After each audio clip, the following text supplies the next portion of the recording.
was talking about Raju's, Pitbulls, and entrepreneurs. So 2 years after that event, I went and looked at my notes, and I looked at my presentation, and I began to laugh and enjoy it. So I converted it into a book.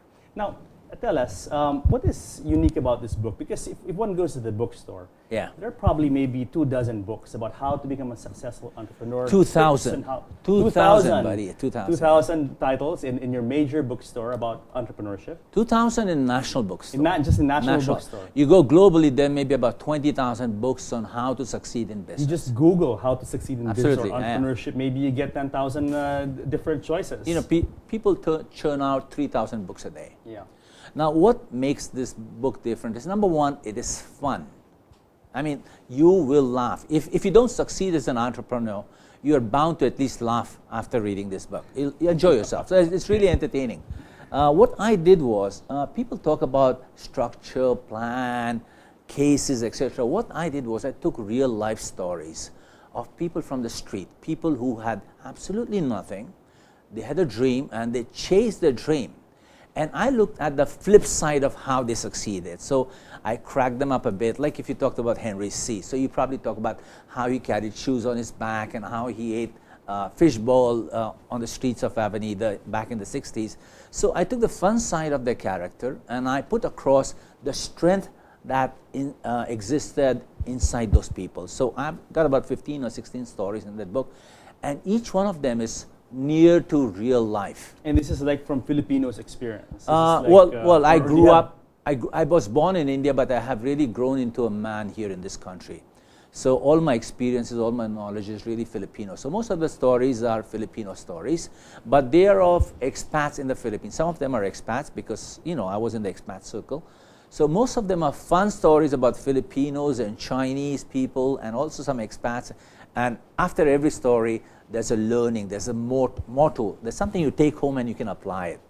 Okay. Now, I'm going to give you your book. Thank you. Tell us about the chapters. It's broken down into a series. I don't need to look at them. It's here in my head.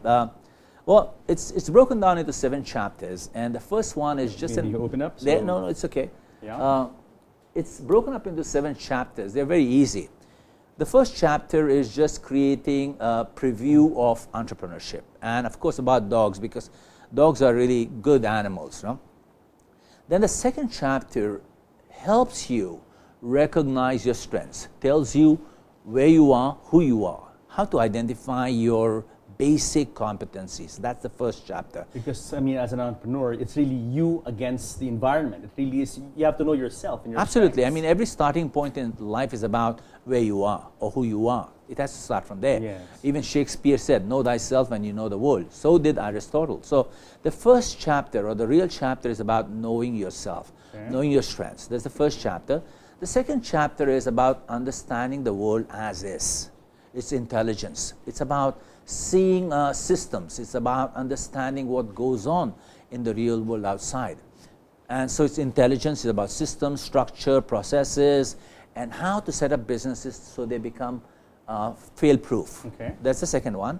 The third one is about creativity and about risk-taking, because every entrepreneur, besides being creative, he has to become a risk taker. Of course. I mean, there are artists and painters and musicians who are creative, but they are not risk takers in terms of business.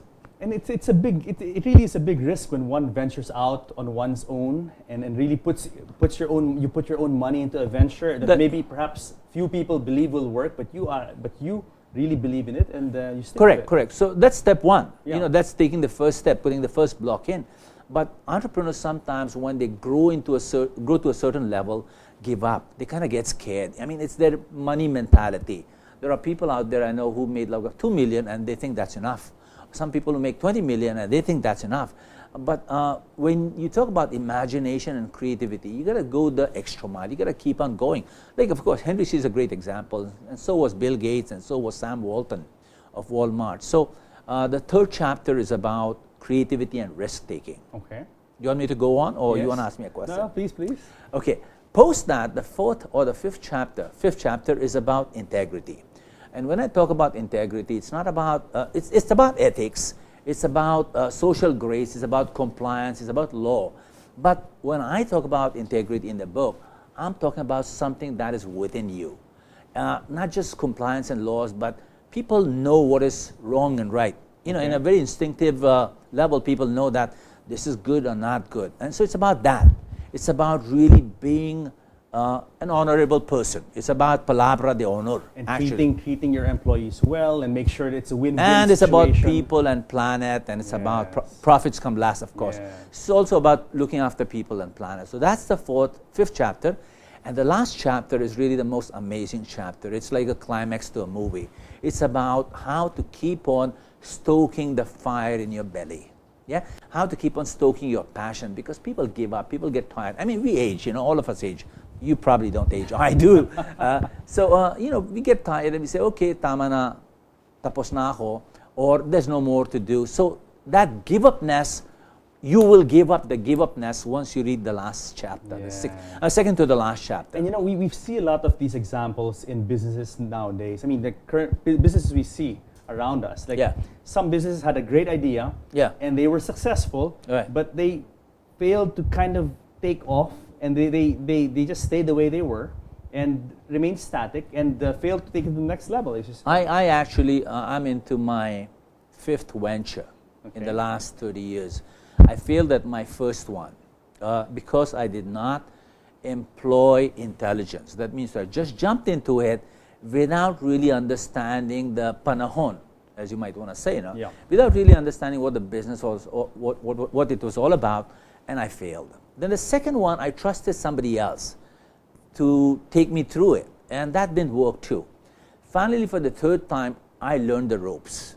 Sometimes you come into that aha moment in life and say, now I know. But I took a good time figuring that out. I put in my blood, I put in my sweat, tears, and intelligence, and then I went into business the third time. I was successful that time. I failed at my fourth venture, again, because that was probably some mistake and too much risk, maybe, Now I'm in my fifth, which is part of my profession too. So I'm doing good, okay. I'm doing okay there. So you learn through failure, you learn through success both ways. So that's the truth behind. What advice can you give aspiring entrepreneurs on how to be successful and how to avoid pitfalls? What are the, let's say if you can give them a few pointers. Coming from someone who's succeeded. Give me an example, a 25-year-old coming out of school, coming out of college. Number one, I'd recommend to anyone that first go get hands-on experience in the field you want to put up the business in. Because you may have a dream, you may have an idea, you have no idea what the world is like outside. So be an employee first and learn the ropes, learn the trade. Maybe employee is the wrong term. I'm saying go out there. Get the feel of it.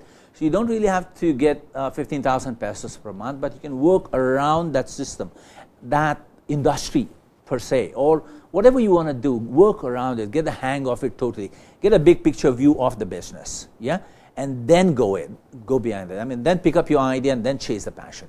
There's a saying, learn the tricks of the trade. And I read somewhere that someone said, successful entrepreneur said, don't learn the tricks of the trade, learn the trade.